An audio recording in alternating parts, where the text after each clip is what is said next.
In a game between number 1 and number 5, and we thought would be a defensive shootout, complete opposite. 62-34, the final here. Mcallie beats number 1 Ensworth in a game people thought Mcallie was not even going to be close in. This is Jake Chapman and John Neal with River City Sports and our coverage of our game of the week. And John, Mcallie had 218 yards rushing in the first half, and Alex Trotter only had 177 yards in the game. And people are like, oh, 177 yards, that's amazing numbers. But that's an off night for Trotter. What would you say? I mean, what did you say? But what do you think we learned tonight from Mcallie in the Ensworth game? I think we learned, Jake, there might be a new crowned champion in that district this year. Ensworth, the defending Division II AA state champion, traveled from Nashville down here to Chattanooga tonight. And were they taking Mcallie serious? It's the first time Mcallie's ever beat them in program history. I think Ralph Potter's team has really made a stamp in that district, beating Bowling Green, Kentucky, first time in 48 games last week. Now Mcallie has come back, got up again for another game, beat the number 1 ranked team in the state as they wait a Baylor team who was on a bye. I think in the whole state, Mcallie just stamped that we could be the potential state champions in Division II AA. I think that's what we really learned tonight from Mcallie, that we are the real deal, and just because we're 6-0, we need to start being taken seriously. And not only that, like you mentioned, NBA, Ensworth, and then Baylor. I mean, if this game didn't prove to you that they're, no doubt about it, one of the best teams in the States, if they beat Baylor like that, they have argument that they could play with almost anybody in the state. But Ensworth, like you said, reigning state champions.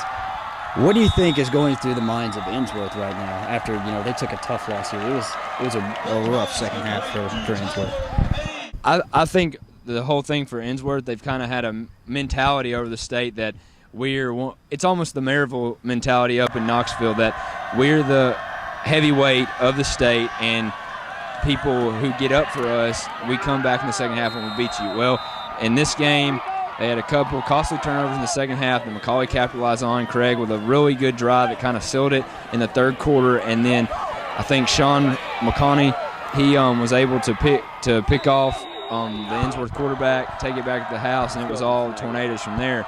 But I think the players have really learned, now that we can be beat, and we need to take every team we face more seriously, because just by player mannerisms coming out, Mcallie was able to gain some early momentum, and from there, I think that Ensworth just couldn't match that momentum and couldn't match that intensity from the Mcallie defense or the Mcallie offense. And I talked to the Ensworth coach after the game, and I asked him, did you see anything positive from this game? Everything was going wrong, so many penalties, and he said, well, today I learned that we actually have some new weaknesses that I haven't found. So really, this could be a learning experience for Ensworth, and the season's still young. We're in the middle of the season. There's plenty of time. Mcallie could end up struggling the next 2 games, and Ensworth could be bouncing back. We never know in this sport. I mean, that's the great thing about this sport. You never know. And then, I said Mcallie had 218 yards of rushing in the first half. They ended the night with 414. That is just video game members. And like I said, Alex Trotter, and I told him after the game, I have a new nickname for him, in case you didn't see it on Twitter, is Beast Mode. I think he gives Marshawn Lynch a run for his money when it comes to Beast Mode, especially that last little 39-yard touchdown that he had. But really, the guy that stood out for me today was Javon Craig. And I didn't think he had that good of an arm, that accurate of an arm. But 2 touchdown passes, threw for 146 yards. He was pretty accurate on the night. I mean, he went 9 of 12, and that's just Javon Craig. Do you think Javon Craig took some big steps to being the leader not only Alex Trotter needs, but this whole Mcallie team needs? I mean, before we touch on Javon Craig, touch a little bit on Ensworth, I think some of the things that they need to take notice tonight is they could not seal block the Mcallie defensive line. They were constantly holding. I think there was 9 holding calls on the game. It was really up there, and they couldn't capitalize off that. And Ensworth is a power running team, and once you take them out of their comfort zone and make them drop back in the spread and pass you, and Mcallie did that when Mcallie's great defensive backfield, they were able to capitalize and shut the passing game for Ensworth down. And with saying that, you got to give all kinds of credit to the Mcallie defense of getting those key, turnover on downs, stopping them, getting a couple of fumbles, getting an interception return for a touchdown, to be able to give Javon Craig in that offense, the ample opportunities to be successful in this game. And Javon Craig took every one of those opportunities, and he capitalized on those opportunities, Jake. And Javon Craig, we noted him at practice this week. We also noted him on the roundup that this could be a coming out party. And it's not that Javon Craig was not already the dude up here on the hill at Mcallie, but when he can get it going both on the ground and handing through the air. It will be very interesting to see if anybody can slow down that Mcallie two-headed attack of Trotter and Craig, because Craig, like you said, 2 touchdowns passing, really nice touches passing to Tyler Payne and Matthew Brock, and then he added one on the ground, which was a drive that he pretty much just ran the ball. He just ran the ball the entire time. Yeah, he took it upon himself to say, we need to score on this drive to open things up and to put us up at a lead enough to give our defense an opportunity to stop them, and he just wouldn't be denied on that drive. Ended it with a 5-yard touchdown run. And Javon Craig, folks, I mean, he's someone that you need to start keeping an eye on here in the Chattanooga area, with great prospects like Kareem Moore, Harrison Moon up at Signal Mountain, and Nick Tiano at Baylor, a quarterback he will be facing next week that could be an epic duel for both of these teams, where they're going to be undefeated. And Javon Craig, only a junior, a lot of growing up to do. Not saying he's not already grown, no. But in his game-wise, it's a little growing up to do, and he could be one of the best quarterbacks that we've seen come out of Chattanooga in a long time. Well, for me, I consider growing up when you're taller than me, and he's already got like 6 or so inches on me. But Macallie's defense, some really big, forcing 3 turnovers, 2 interceptions, and a fumble, and they're going up against some talent, like some talented Ensworth offensive players. One commit to Vanderbilt and the other to Georgia. What do you think is going through Macallie's defense, like going on in Macallie's minds right now, that the defense stood up pretty tall? Well, Jake, before the game, we were walking up to the field, and the director of fame, he said we might see the most talent we'll see all year on the field, and I think I have to tend to agree with him. I've seen multiple players that look like they're going to play Division I football, big Division I football. Rico McGraw, Donovan Sheffield, 2 great players, and then you also have the running back number 3 for Ensworth. He could be, another big prospect coming out for them. They've had numerous prospects in the year, and now Macallie's starting to get those guys. And I think Mcallie, they've got the past couple of weeks playing Siegel, playing Pope John Paul. They really have been giving up a lot of yards and a lot of points, but that's good when you have a great offense. But I think they took a really good step. Yes, Ensworth did score a couple points, but it was never close or in doubt that Mcallie couldn't stop them when they needed to. Miles Patton with a great interception. Sean McConney, he also with a great interception. Return for a touchdown. So I think Macallie's defense took a lot of steps tonight too, playing physical. I think, all week I talked to Corey McDonald earlier, and he said, we got to match their physicality at the line of scrimmage. I think they did that because the Ensworth offensive line could not stop them, and they had a hold constantly. And I think Macallie's defense as a whole just grew up tonight, and they could be a really good unit pressing forward, playing Baylor, playing Brentwood Academy. And they have a really tough schedule ahead, but sitting at 6-0, it's looking really good for Ralph Potter's team. This is John Neal for River City Sports. Here, I'm with the Fresh Above Media Direction co-players of the game. Javon Craig, quarterback, Alex Trotter, running back. Guys, y'all finally put it all together. Great defensive effort. Not saying you haven't put it together all year, but Javon, you were able to capitalize 2 times through the air. 2 touchdowns, 1 rushing. Real methodical drive down late in the third quarter. Alex, you were just doing Alex Trotter. I guess that's what we kind of got to call it now. 5 touchdowns on the night, 177 yards rushing. Recap me the game and your emotions right now, coming off a huge win like that, or multiple huge wins in back-to-back weeks. It's a great win for us. It's a great win for the community as a whole. And we feel pretty good about it, and we knew that we could come in and execute and have a big game. We just trusted our line and trusted the preparation and the game plan that we had coming in. And, we're going to enjoy it for tonight, but then tomorrow we'll get back in here at 7 o'clock in the morning and get back to work. And we have a very big opponent this week, and that we're not going to speak on, but, we're going to prepare for them and be ready to play Friday night. And, Alex, what emotions are going through you right now? We got a player on our team named Big J. He comes at the end of the game. He said we ain't satisfied, so I try not to be satisfied. I try to focus on the next game and try to focus on tomorrow and the day after that and get ready to play our next game. And, guys, talking to you earlier this week, y'all were talking about preparation, Javon. You can't hit on preparation enough.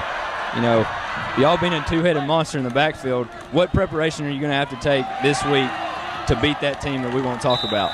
It's no different. Just coming out, executing the game plan that we'll get tomorrow, and just going through the fundamentals, the basics that we've been learning since the spring, and just adding new stuff and learning it, being able to pit it in with the full offense and being able to execute it throughout the week to be able to perform on Friday night. What about you, Alex? Just prepare hard, come in tomorrow morning and stay focused, lift weights, watch film, and get ready for our game plan for next week. And And one last question, guys. You know, being big-time leaders and big-time contributors on this team, 6-0, now 3-0 in the district, beating Ensworth. What, with that target on your chest now, like Coach Potter expressed, do you feel more pressure now, or is it just this is where y'all should be? That's no pressure. No pressure at all. We feel pretty good as a team. You know, there's a lot that is, requested from the school as a whole with the great tradition and everything that's been going on. You know, we had an off year last year, but, coming in, we knew that we had a lot of experience, and, we had a lot of leaders coming back on the team and a lot of people that could contribute to the team and being very successful. It just took a matter of maturing early in the year and being able to, understand what we're going to go through in the upcoming weeks and being able to put it all together as a team. And Alex, do you feel a target on your back? 19 rushing touchdowns in 6 games. I mean, you got to feel something. Not really. I just try to stay focused on the next play, and I try not to think about the opponent. I just try to stay focused on each play, whether I'm pass blocking or getting the ball. So I just try to stay focused on play after play. And this is John Neal for River City Sports, recapping the Mcallie Ensworth game and our game of the week. Just gonna go like this. Just go up and snag it. Oh!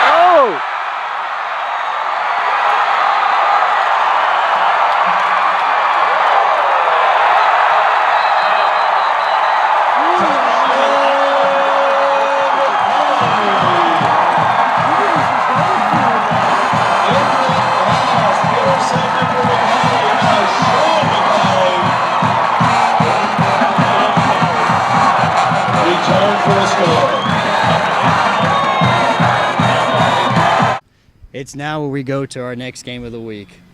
I'm telling you, coming to this game tonight, I was excited because you got 2 top 5 teams in the state. Not only do we have Mcallie and Baylor playing each other, but literally a couple miles down the road, Notre Dame and Signal Mountain are going at it. What are you looking forward to most when we go to Notre Dame and watch the Eagles take on the Irish? Well, Jake, I don't know which athletic director decided to have both of those games on the same Friday. They're smart. But when you're looking at a schedule and you circle a Friday date, they talk about it in bigger networks, the NFL and the NCAA, they talk about circling these weekends. Well, this is one of these weekends in Chattanooga. Mcallie is undefeated, 6-0, 3-0 in the district. Baylor is undefeated, 5-0, 2-0 in the district. Notre Dame had a bye this week along with Baylor. Notre Dame sitting pretty at 4-1. Only lost to Mcallie by 3 points the first week of the season. Alex Darris was hurt. Exactly. And Signal Mountain, once again, Sky Wilson kind of had his way up with Bradley Central. That's another 5 AAA district team that they were able to get revenge on this season after beating East Hamilton earlier in the season. It will be really, really interesting come next week. But what do I want to see from them? I think it's the same thing. Baylor has some inefficiencies or some deficiencies, as that matter, in the secondary. Signal Mountain does as well. Javon Craig showed tonight he can pass the ball. We know Alex Darris from Notre Dame can pass the ball. He's got Kareem Moore. Now Javon Craig's got Paul Silverblatt, Tyler Payne. He's working in Tyreek Stewart. It'll be interesting to see next week if those 2 quarterbacks can exploit those deficiencies for those teams and be able to get a win for both of those programs that haven't won over those teams in a couple years. That's incredible. Notre Dame under Coach Van has never beat Signal Mountain and Coach Price. They're looking really good in 4A, and now Mcallie's looking really good, but Baylor's beat them for the past 6 seasons, and Nick Tiano and those Baylor Red Raiders are going to be ready to go next week after having 2 weeks to prepare. And, entering this game, I was honestly more excited for the Signal Notre Dame game. I don't know who I'm going to pick, what game I would want to watch more. I'm lucky that we're going to have people at both because I want to know what's going on here, and I definitely want to know what's going on across the street. So the thing I'm looking forward to for this Notre Dame Signal game, I'm interested to see what Jack Teeter can do against this Notre Dame, I would call him prolific, secondary with Kareem Moore and Austin Banks and all them. Like I'm telling you, that secondary is scary. And Jack Teeter, like I said, he's the most underrated quarterback. He just doesn't turn the ball over, Jake. Yeah. That's basically all you can say about Jack Teeter. He just doesn't turn the ball over. He's a smart quarterback. And I really want to see this smart guy really be able to dissect this secondary. So Notre Dame and Signal, man. Baylor, Mcallie. I don't think it gets much better than that. That's just me. I don't think it gets much better at all, Jake. And, I can't wait to the roundup this week. We're going to have a big night. getting all kinds of Baylor players, all kinds of Mcallie players. Notre Dame Signal, we're going to have a special guest. He might be News Channel 3 anchor Dan Kennedy will be coming down. Be at Jefferson's this coming Tuesday at 7 p.m. This is a show you're not going to want to miss. On our website, we'll have a following podcast and the video feature edited by Famed. We're also going to have a special guest appearance by Famed themselves, tell you a little bit about what they're going to do. Jake, next week is going to be a huge week in the area. I'm real excited for it. I'm really excited, too, and I'm going to wonder if Josh Muesley for Fame will put on a helmet with me because, it's not we're going to have 2 big game of the week pick'ems. I can't put on 2 helmets, man. I've tried. It doesn't work that way. So I'm going to need Josh to really help me out. Or you spotted the Mcallie helmet pretty well. It was a perfect fit. It couldn't fit my head. It was too dang big. But this is Jake Chapman and John Neal with River City Sports, and we'll see you all Tuesday at Jefferson's for our River City Roundup.